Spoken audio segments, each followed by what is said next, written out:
So we're going to talk about Oliver Olly Stephens. We'll call him Ollie for the rest of his case because that's what he went by. And he was born on November the 1st, 2007 to parents Stuart and Amanda Stephens. The family lived in Reading in Berkshire. Berkshire, I think it is, in England. And Ollie had an older sister called Amelia. So it was Amelia and Ollie and the two parents. I've got a picture of him with both his mum and his dad here. They were a really close family, absolutely adored both their children. Ollie with his mum, Amanda, Ollie with his dad, Stuart. This case is so heartbreaking. And do you know what the real heartbreakiness of the story is? Is this could happen to any of us. Because Ollie, just like Charlie Cossa, is not a high possibility of being a victim. He wasn't doing anything. He wasn't selling anything. He wasn't in trouble at school. He wasn't bullying anyone. He wasn't a horrible kid. He simply died because a girl decided to Snapchat asking if anyone could do it. That's why he died. Now, Ollie was described as a huge character. He made everyone laugh and he absolutely just loved to dance. He was always recording little dance videos on his phone. He was an amazing little kid and he absolutely was very close to his parents and would absolutely listen to what his parents would tell him. Hey, Teresa. Now, as he entered his teenage years, Ollie had been diagnosed with autism, and having this diagnosis has actually really helped Ollie because before he had felt quite different. He didn't quite understand how he didn't kind of like understand other people sometimes, and he felt a kind of, he felt odd. He did, but as he got this diagnosis, he started to realise, oh, actually, now I know what it is. We can understand it. His mum and dad were doing everything they could to kind of learn as much as they possibly could in order to like empower Ollie rather than hold him back.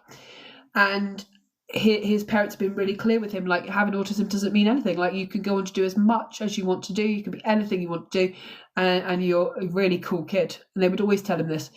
He liked to be in his room. He loved gaming and listening to music. I think most children at this age do. And he attended Highdown Secondary School and Sixth Form Centre in Emma Green on the outskirts of Reading.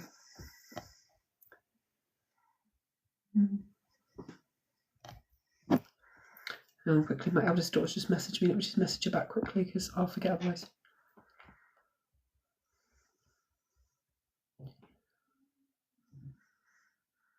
Okay, done. So I want to be really honest, like this is about the murder of a 13-year-old boy. And obviously I'm not going to keep saying trigger warnings. It's a true crime live. I imagine that you guys know it's going to be triggering, okay? It was January the 3rd of 2021 and it was the Sunday after Christmas. And Ollie told his parents just out of the blue, he came downstairs and was like, I'm going to go and meet some friends at the local park. And I imagine his parents felt like most of us do, like, thank God he's getting off the laptop, he's getting off the computer, he's going to put down the electronics, he's going to the park. And for most of us, we spend most of our time telling our teenagers, like, why don't you go outside? Why don't you get some fresh air? Why don't you ride a bike? Why don't you get a skateboard out? We're constantly like encouraging anything that's not. So his mum was like, oh, okay. Hey, everyone coming in. Now, before he went, his mum's like, Ollie, if you turned your location on your phone, because like all of us, he has a tracker on the phone to so that she knows all the time where Ollie is and if he's safe. And what is really, really, really strange is both his parents said afterwards, one was watching from a downstairs window, one was watching from an upstairs window, watching him fondly walk down the street. Thank you, Teresa. And they both kind of just watched him go, like kind of happy he'd gone out. You know, recently he'd been diagnosed with the autism, you know, lockdown, all of those things happened. So they're watching him go to the park and they actually just like, that's our kid. They're really proud of him. Now, they didn't realise at that time it would be the last time they'd ever see their son alive. I'm good, thank you, Mandy. How are you? Now, the next day on the 4th, I know, Taylor's 13 now, and I just can't even imagine. The next day, everyone was due to go back to school, right? On the 4th of January that year after the Christmas break. And Amanda knew that Ollie would always come home before dark. So shortly after Ollie left the house, about 15 minutes later, 15 minutes after he'd left, there was a knock on the door and Amanda opened it to see a boy Ollie knew. And he said, Ollie's been stabbed. And Amanda stumbles backwards and she looks at Ollie's dad and she says, did he just say Ollie's been stabbed? Because she just can't believe the words that she's hearing. She's like, is that what he just said? And his dad's like, just thinking like, how bad can this be? Thank you, everyone. So Stuart, his dad and Amelia, his sister, run out the door and they head across the field. I'll show you a picture of this park where it's happened at. So this is the park here. It's called Bugs Bottom Fields. It's such a childish name for like a park where you just think, what bad could ever happen at Bugs Bottom Field? So they run from their house, which is literally feet away from this park, and they find Ollie laying in a pool of blood. Thank you everyone for the gifts. Amanda is running shortly behind Amelia and Stuart, who've got there faster. And sorry, I'm so emotional today. Stuart says he gets down, he takes Ollie's hand, which is covered in blood, and he just says, please don't leave me. And he's like, Mum's coming, don't leave us. And I just, sorry. I just can't imagine in that moment, like your son's gone to play at the park, like friends and neighbours and dog walkers quickly gather, they're trying to help, they're trying to stem the bleeding. Ollie dies in his dad's arms in that park just 20 minutes after he left the house.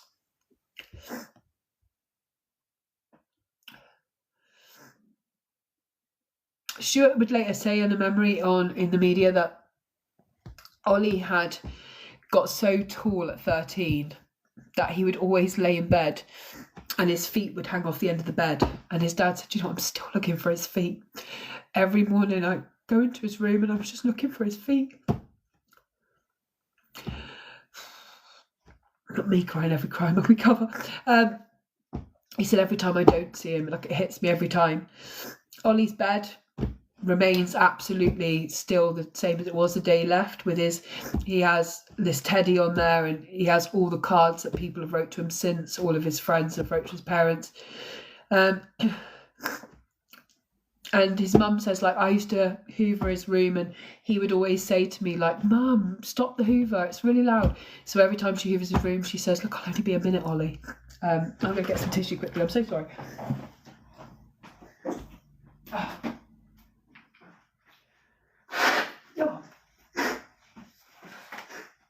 Stop crying.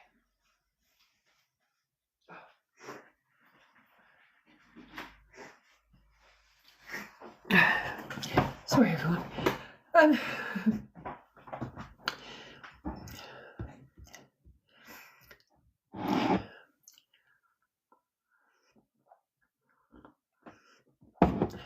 Okay, so the night after Ollie's murder, they know he's been murdered. They know it's local teenagers. They're waiting to hear what's happened, who's been arrested and all those things. And at that point, they don't know what to do as a family. So they start looking through Ollie's phone.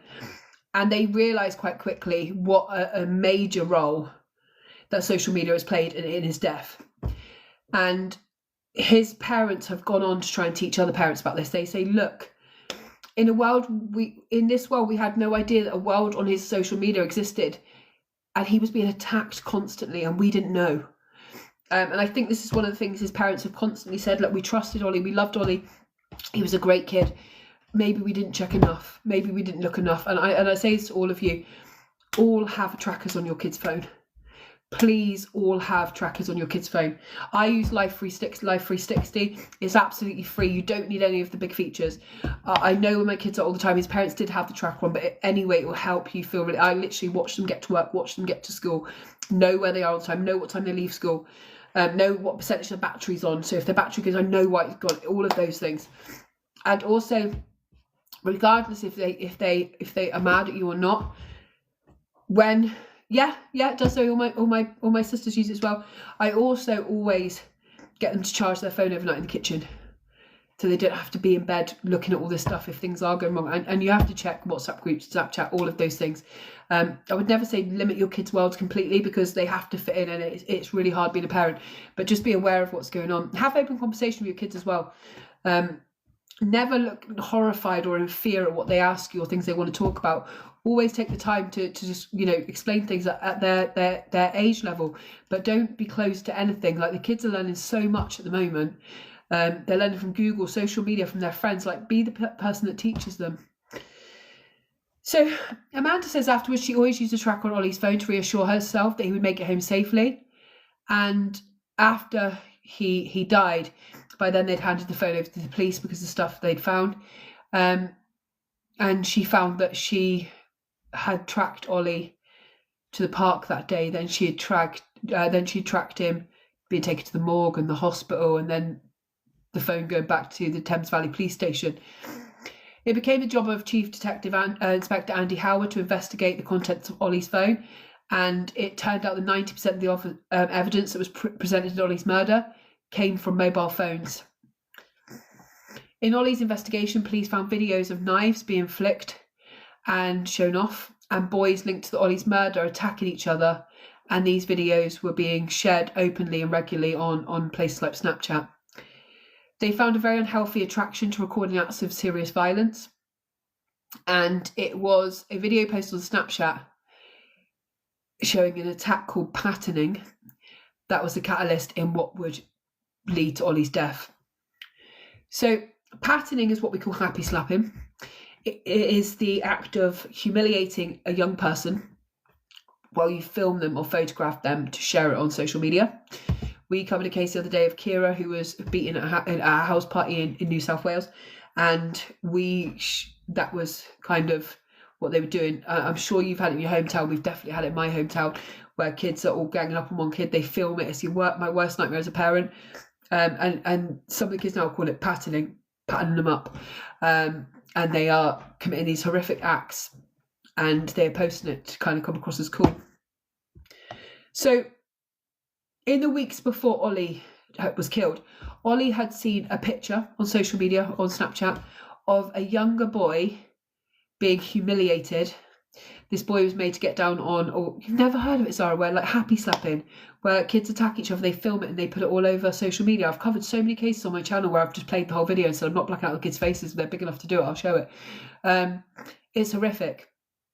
Now, Olly, being a good kid, had seen a younger kid being forced to get down on all fours, kiss a boy's shoes and stuff, and this kid had been crying, and these two horrible kids had been awful to him. So Olly texted the little kid's older brother and said, "Do you know what happened to your brother?" And when the two boys were in the Snapchat group, Olly became aware of the fact he'd passed the image on to the big brother of this smaller boy. They became infuriated and decided that he was a grass. They felt that Olly had snitched on them, and this led to a fallout in their friendship. Now, police discovered hundreds of Snapchat voice notes from the two boys, and in them they discussed attacking Olly, and they planned to recruit a girl to set him up. Now, this is done two different ways. I'm going to show you some Snapchats that were posted. So we know that they were looking to hurt Olly anyway, but there was also a girl who was Olly's girlfriend at the time who wanted him attacked, right? Now, this girl actually wanted Olly to be attacked, and so she posted this.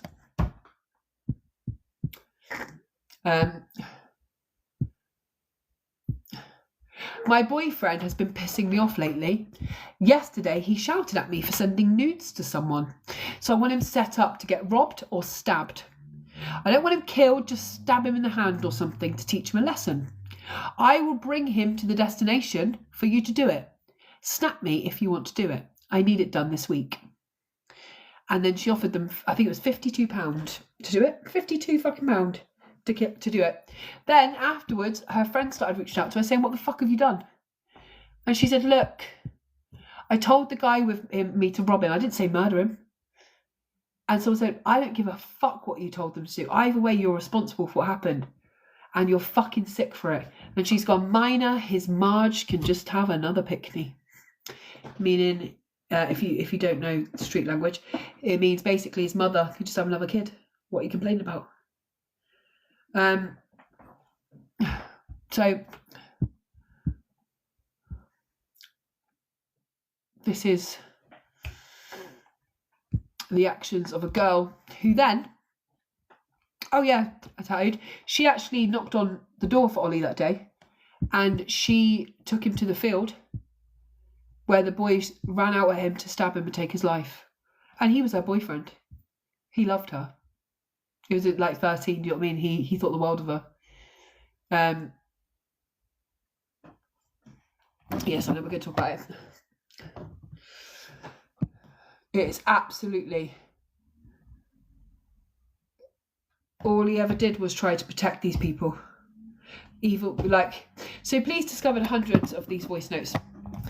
The investigators were shocked that the language used by the 13 and 14-year-olds as they just said things like, "You're going to die tomorrow, Ollie," to Ollie, as well as, "I'll give him bangs, hit him or stab him." As well as the violent nature of their words, they were also shocked they spoke with a casual, cold tone about taking Ollie's life. In the voice notes, the girl spoke and said, "Male 2, we have to use his name because he's not been able to call, Male 2 wants me to set him up, and then Male 2 is going to bang him and pattern him and shit. I'm so excited, you don't understand." I think we all fear for our teenagers. None of the voice notes appear to have been picked up by Snapchat under the social media app's own policy to protect life. Police gathered the evidence needed to prosecute and only really scratched the surface. DCI Andy Howard feels that it's likely those involved were regularly exposed to violent content and they had become desensitized to it. And we have to think about the amount of teenagers carrying knives, stabbing people, doing all sorts. 2 kids from Taylor's year were expelled this week for having knives in their bag. They don't understand anymore, like, how actually terrifying that is. And people think they're protecting themselves. People are talking about it. "I'll stab him up, I'll do this, I'll do that," thinking it's just words until it's not. A recent study at the Huddersfield University Applied Criminology and Policing Centre backs up this idea and found that social media was a key factor in nearly a quarter of crimes committed by those under 18. A quarter of them. Most are acts of violence that began with online confrontations.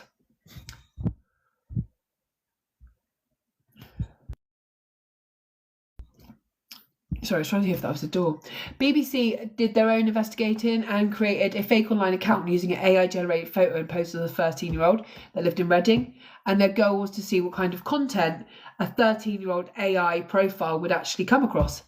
And whether social media sites would moderate videos and images of knives and protect a 13-year-old from it. They found that on Instagram, Facebook and YouTube, their 13-year-old's account was recommended content for people showing knives for sale, and images that glorified violence. As they used the profiles to actively look for anti-knife crime content, they were exposed to pro-knife groups, videos and pages of stabbing, street fights. And it was only actually TikTok that removed the content for violating its guidelines. But however, there are many knife sales place on TikTok still. There are videos full of it on the FYP. All of these social media sites claim to protect teen users, and Meta, who owns Instagram and Facebook, say they restrict what those under 18 can see in terms of content, but that's not what's happening. YouTube has said it may add age restriction to content that involves harmful or dangerous acts. So our kids can be watching 1 minute a still of Cocomelon and then the next come across knife crime. They're not protecting anyone right now. We may put in age restrictions. Meta expressed their sympathy with Ollie's family and indicated they plan to urgently investigate the examples. And I did read early last year that Ollie's parents were taking Snapchat and Meta to court. Amanda and Stuart both want answers and solutions to protect other children using social media. They want legislations to make sure that other kids can't become victims like Ollie was. The 14-year-old girl who lured Ollie from his house to Bugs Bottom shortly before 5 p.m, it was Ollie's understanding that he was just meeting his girlfriend. But when he arrived, as they walked around, if I show you this, the picture of the park again, you see where those hedges come out in the middle? Like here. It's thought Ollie walked around here with the girl and the boys were waiting to ambush him. The boys were 13 and 14. The 13-year-old was armed with a knife, which they then used to stab Ollie to death. They initially used their fists and began to beat Ollie, but he managed to defend himself and push one of them to the ground and say, "Why are you doing this?" And so the younger boy took out the knife and stabbed Ollie. And then the 2 boys and the girl just fled and left him bleeding out. Like the 14-year-old girl, Ollie had never met the 2 boys in person before. He didn't even know them. He had just been friends with them online. When they arrived at the field, he was stabbed twice. One blade penetrated 6.5 inches into his back and came out of his chest. And one was to his chest, and it was 3.5 inches deep, which caused Ollie to bleed to death. It was not survivable. An off-duty nurse who was walking her dog at Bugs Bottom witnessed the stabbing and attempted to resuscitate him before emergency medical services arrived and took over. Paramedics performed CPR for 30 minutes, but despite their efforts, Ollie died at 5 p.m. in the ambulance before he could even reach the hospital. After the Stephens family was told of a stabbing by another boy, they rushed to the field to find paramedics working on their son. They later record when the paramedic looked at them and said, "Look, he's gone."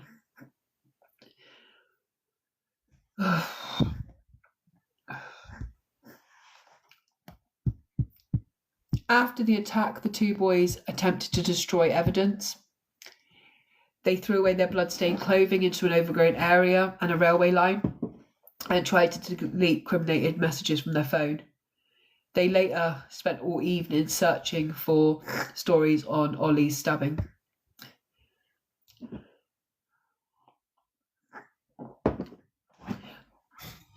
Oh, 1 second, I need to blow my nose.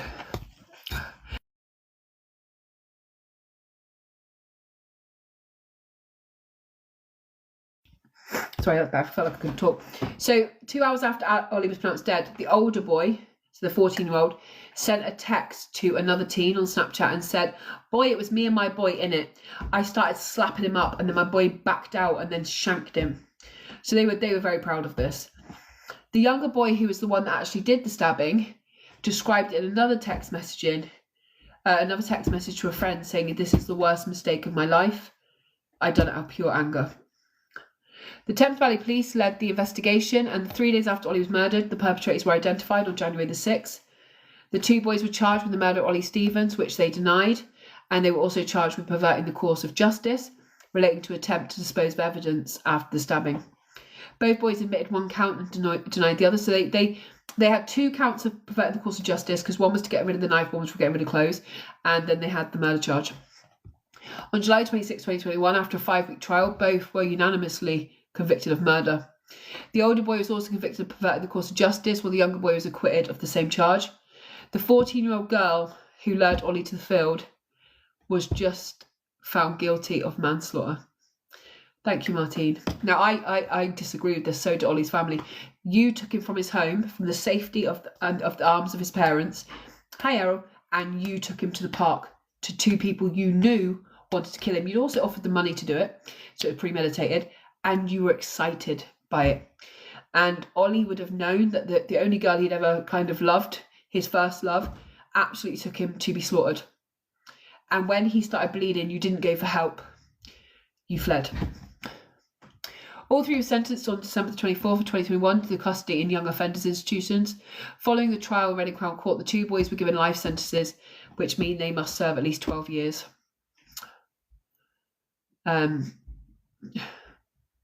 The girl was given 3 years and 2 months. In December 2021, the courts decided that was too lenient and she was given 5 years. 5 years she got to 14. And this is why I say, like, in the video I did today about the 11-year-old who killed his father, like, I think being tried as an adult is ridiculous when he's like 11, he hasn't got the capability. These should have been tried as adult. They should have been tried as adults and given an adult sentence and be sent into way more than young offenders. Like what Ollie's parents have to live with for the rest of their life, the pain they feel is absolutely horrific. Judge Heather Norton spoke to the 3 teenagers and said, "Whatever part each of you played, great or small, what you did that day was utterly cruel and totally pointless.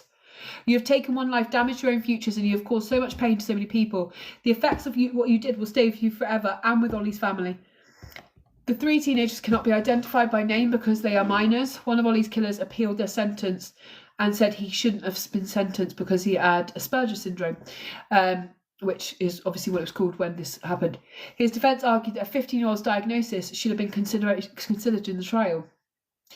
And I'm really sure that all of you guys who have children who have autism do not want that to be used as an excuse, because you guys know that your children are loving, they are kind, they are amazing, they aren't doing these things. So when people keep trying to get away from it, but this happened, so did Axel Cabana, you actually are still a murdering, evil bastard that killed those guys. I don't give a shit about your mental health, I'm going to be really honest. I don't give a shit about anything that you've had in your life that's made it harder for you at the point where you decide to take someone's life. I'm going to say that. Hey, Jacqueline. However, the bench of the Court of Appeals emphatically dismissed the application as they deemed the boy's condition no relevance to the circumstances. This boy stabbed Ollie twice, once in the back and once in the chest. Lord Justice Davis said, in our view, at his heart, it was a straightforward case. He came to the scene with a knife. He saw that Ollie could defend himself. He pulled out a knife and he ended Ollie's life on purpose. After Ollie's murder, his sister Amelia paid tribute to her brother and said, I'm so sorry I failed you. I wish I could have saved you. We will get justice for you, my angel. Stuart said that Ollie may have only made up a quarter of his family, but he provided 80% of the entertainment and love in the house. He said, our house is now quiet, it's empty. Stuart Millison spoke and said, within 13 minutes, oh God, I'm going to literally just put Ollie up now because I'm going to struggle with this. This was his parents' statement outside the court. Hang on. I'm going to try this my hardest. Hang on. Within 13 minutes of leaving the safety of his loving home, Ollie left us forever. 2 minutes was all it took to end him and cause us and our family catastrophic heartbreak. When I reached where Ollie fell, I gently held his hand, willing him to respond with the same love and devotion as I had the day we met. The day he was born. Ollie was our baby. He was our boy. We raised him to the best of our ability. He made people laugh. His sense of humour and his wicked comic timing had us and his friends in stitches many times. He was warm, he was kind, he was soulful and a deep thinker, and he took great care of those around him. Stuart, his dad, described the moment he was told he could no longer touch or hold his son because his body was now forensic evidence and utterly horrific. His dad said, I had one job as a father, to protect my children, and I failed miserably. I will never forgive myself.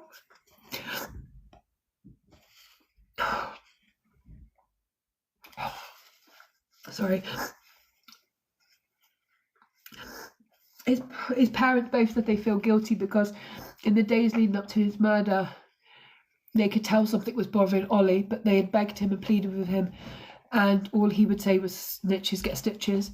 Amanda couldn't wrap her head around why other teenagers present at the scene of the crime hadn't stepped in to say what was happening, especially since Ollie was the type who'd always stepped up for the underdog. Only weeks before his murder, Ollie was diagnosed with autism and suspected PDA, or pathological demand avoidance, but the family never saw this as a problem, just something they would all work together to understand to overcome his feeling or fears of being different. Since Ollie moved to secondary school, he found learning and education difficult, but he was able to make up for it in so many other ways. His family spoke to him about autism being a gift and something that made him unique, and they would always love him. They said his diagnosis as a family was their superpower and wondered what he would be when he grew up a techno whiz, a musician, an artist, or a mathematical prodigy. Stuart spoke about the impact statement at the trial and indicated, despite their strength as a family, Lou and Ollie had broken them forever. Ollie's nature was to trust people too much, and it was part of what made them love him. He knew no sense of danger and always stood up for himself during confrontations and never backed down. But at the same time, he was exceptionally kind and loving.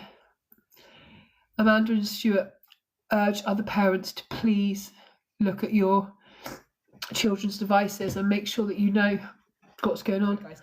I think this hits hard for all of us, whether you're somebody who has a child with autism who you wonder whether the world will always be kind of safe for them and they'll be able to understand that some people don't have the best intention with them, or whether, like, I have a 13-year-old, I can't imagine her going to the park and never coming home. And I always say to you guys, some of you must come in here and think, why do you cover true crime? You're not good at it. You cry all the time. But for every case I cover, like, not only am I a content creator, I'm also a mum, and every single one of these cases, like, reading out the parents' words, I just think, it could be any of us, because Ollie truly was just going to the park for 15 minutes. And from the time he left his home to the time he was dying was 13 minutes. Thank you, Andrea. I can't comprehend that. I can't. Thank you for whoever just said that. That's why you're good at it. It just, it's important. All of these cases, it's a real responsibility to tell them truly and talk about actually who Ollie was, and really kind of tell his story. Thank you, Kirsty. Thank you, everyone. Thank you, Stacey. Thank you, Kirsty. I think this case hits me so hard because I'm so close to the Cossa family. And Ollie reminds me very much of Charlie, like a really good kid. And I know behind the parents' words, love you, Kirsty, thank you so much. Behind the parents' words, the actual true breakdown of a family, because I've seen the Costa family go through it. I've seen them really struggle with this new brokenness, this new life that doesn't make sense. So I know behind their words, they're not empty words. They're absolutely so full of, you know, we used to be this and now we're this. Like, there is, people say like, oh, they've been grieving. There's no, I don't know the grief of grieving a child.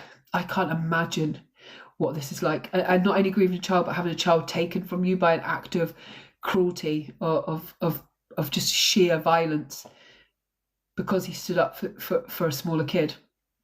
It just and then you feel so guilty, like I told him to always do that and to always stand up for bullying and stuff, and this is what's happened to him.